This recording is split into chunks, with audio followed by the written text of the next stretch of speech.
akutte bendera ya NRM okuvuganya ku bukulembeze bw'eggwanga. Era omukulembeze w'eggwanga Yoweri Kaguta Museveni Tibwabulwa ategeezezza nti gavumenti ye yalwana nnyo okuzikiza ekitta abantu ekyali kibindabinda mu bbendobendo ly'e Karamoja bwe yalwana okujja emundu ku balunzi abaali batandise okukwanyisiganya ebisongovu.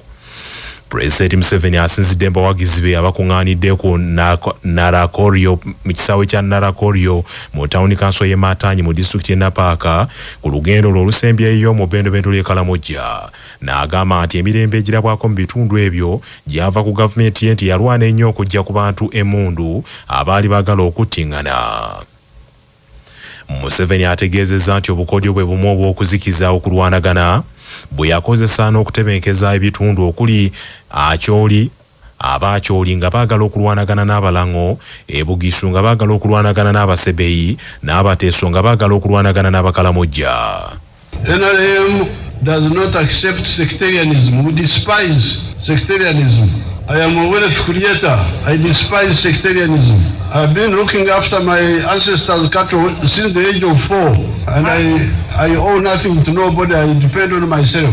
So all I want from other Ugandans is that if they can buy my milk and my beef and my bananas, that's all I want from them. And anybody who buys my milk or my beef or my bananas is helping me to be rich. So I'm very happy with all Ugandans. I don't care about their religion, about their tribes. Those are their personal issues.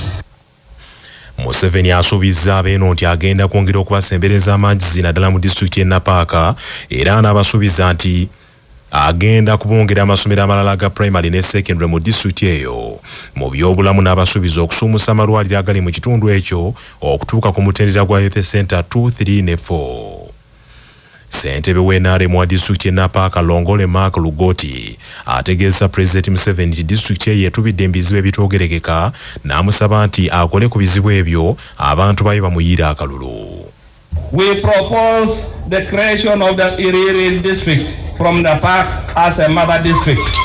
The current vastness of Napak district stains service delivery, and we have a population of 211,000 covered in Napak district, and therefore there is need for us to have a separate district.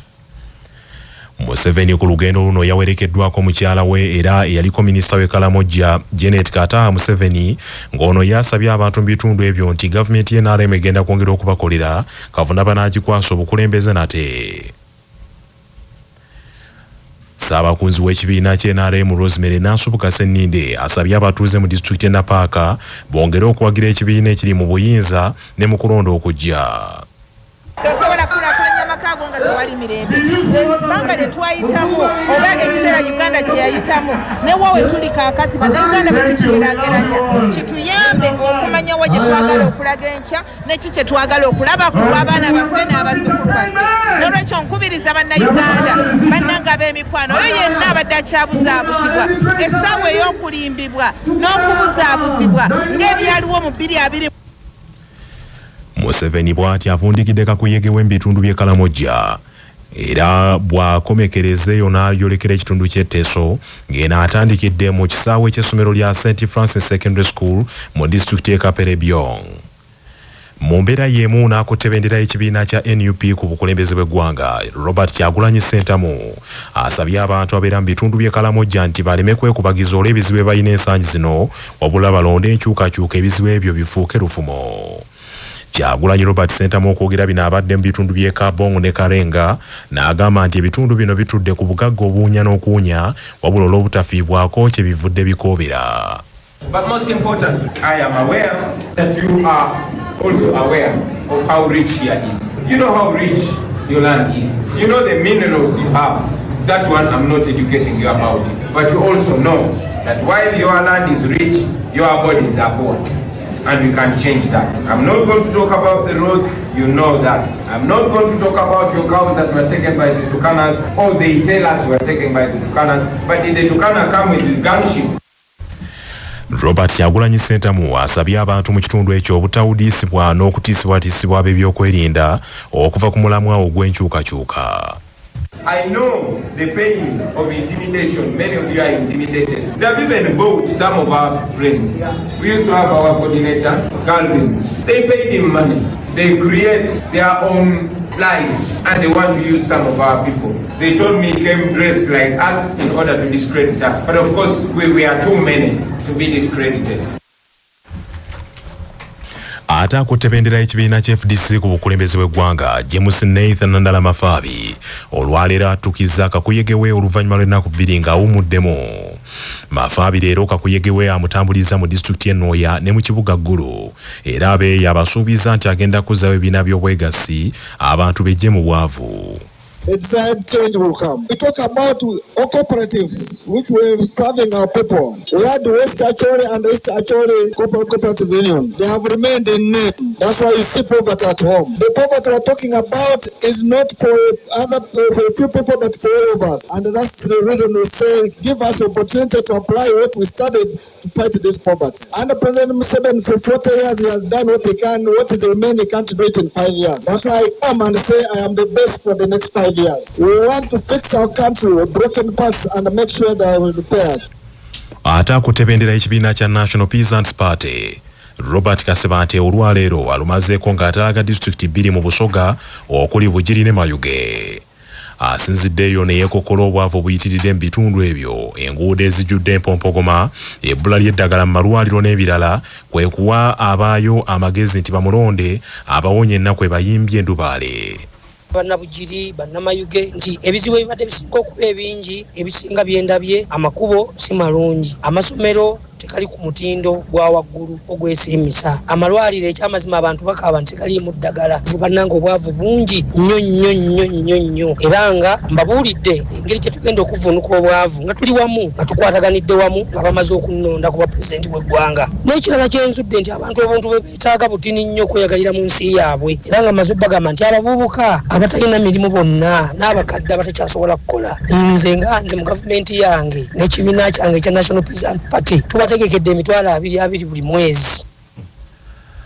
Paalamenti ekkiriza gavumenti okwewola ensimbi triliyoni 2.798 okubaako emirimu gy'ekola ekigasizaamu abantu.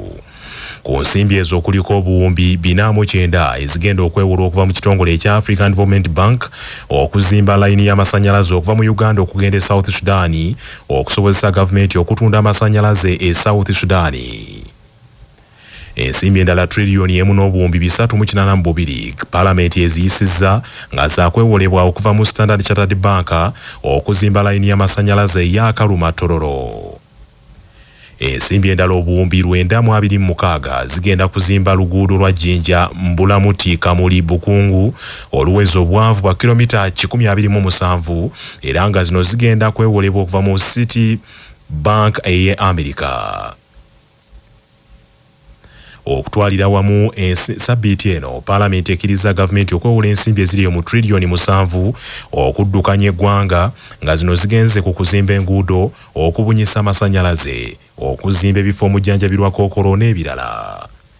Embalirira gavumenti gy'etambuza y'omwaka gw'ebyensimbi 2025-26 eya triliyoni 7.2 gavumenti yateekateeka okuŋŋaanyako triliyoni 3.4 okuva mu misolo egisoloozebwa ate endala zaakwewolebwa bwewolebwa mu bagabi b'obuyambi.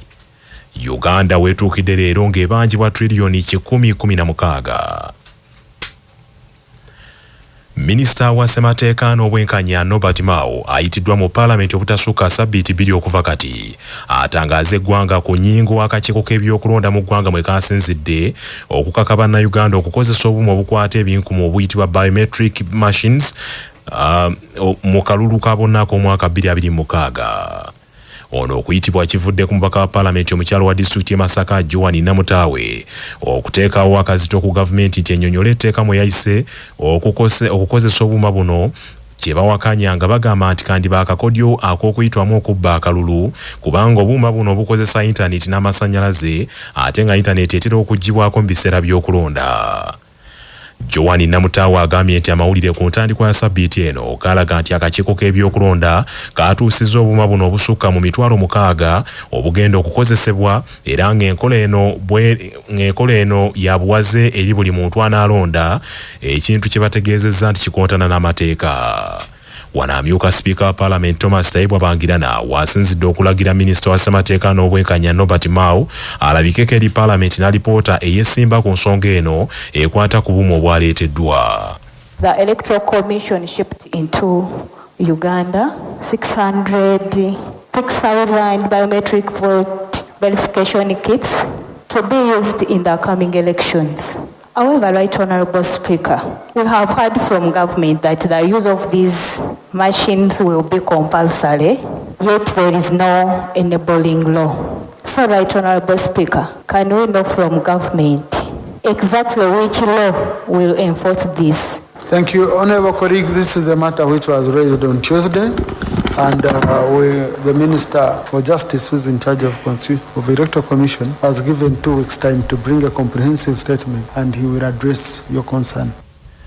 Mu mbeera emu Sipiika wa Paalamenti Thomas Tayibwa alagidde nga ye mumyuka wa Sipiika alagidde Minisitule y'ebyobulambuzi okukwatagana n'abakulembeze mu disitulikiti y'e Kagadi bateme empenda ku ngeri gye bayinza okukumaakumamu abantu mu bitundu ebyo abazze balumbibwa enkobe ezaazinda ebitundu by'e Kagadi. Tayebwa ategeezezza nti kinakuwaza nnyo nti olunaku lw'eggulo yalabye akatambi akabadde kalaga enkobe eyabbyemu omwana w'omuntu okukakana ng'emuse. Agambye nti yafunye amawulire okuva mu kitundu ekyo ng'agalaga nti kaakana abaana tebakyasoma olw'okutya okuliibwa enkobe nga n'abazadde batya okulekawo abaana baabwe okugenda ku mirimu okukola. Agambye nti yakitegeddeko nti wadde nga abakulembeze b'ekitundu ekyo baafubye okuwaaba ensonga eno mu bekikwatako okubayamba wabula tebalina kibayambiddwa.